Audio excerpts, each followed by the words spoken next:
Bonjour, dans cette présentation, je vais vous montrer comment on utilise quelques fonctions qui permettent de manipuler des dates.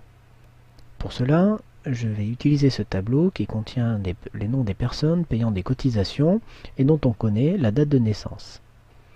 Dans un premier temps, je vais extraire le jour de naissance de la date.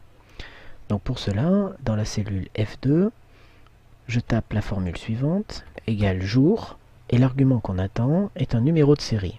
Dans Excel, un numéro de série, c'est une date. Je sélectionne ici la date de naissance et je valide.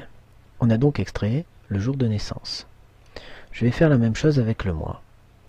Dans la barre de formule, je tape égal mois et je sélectionne la date de naissance. Voici comment extraire le mois. Tout naturellement, pour l'année, on utilise la fonction année. Voilà comment simplement on peut extraire le jour, le mois ou l'année d'une date de naissance pour pouvoir les utiliser ensuite dans d'autres formules par exemple. Il peut être intéressant aussi de pouvoir effectuer l'opération inverse, c'est-à-dire à partir de valeurs qui représentent des jours, des mois, des années, obtenir une date. Je vais faire ça dans la cellule I2 avec la fonction date. Cette fonction nécessite trois paramètres, l'année, le mois et le jour. Le résultat affiché est donc une date. Je vais maintenant vous montrer la fonction numéro de jour de la semaine.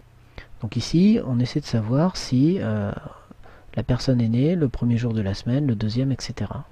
Donc pour cela, j'utilise la fonction jour-semaine, enfin jour-sum, qui nécessite deux paramètres, la date dont on veut connaître le numéro de jour et le type de retour.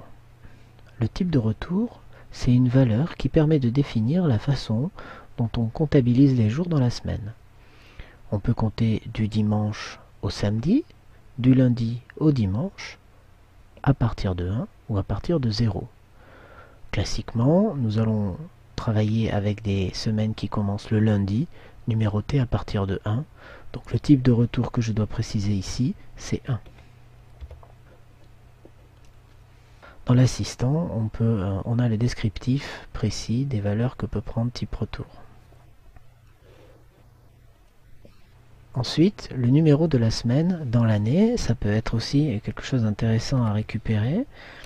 Donc on a la fonction NO semaine qui nécessite elle aussi une date comme premier paramètre et en deuxième paramètre la méthode. Alors si on regarde l'assistant, dans méthode, on n'a pas vraiment de possibilité, on sait que ça peut mettre 1 ou 2. Il faut aller jusque dans l'aide de la fonction pour savoir à quoi correspond ce fameux méthode. Et donc ici, si on veut que le premier jour de la semaine soit le lundi, il va nous falloir mettre 2.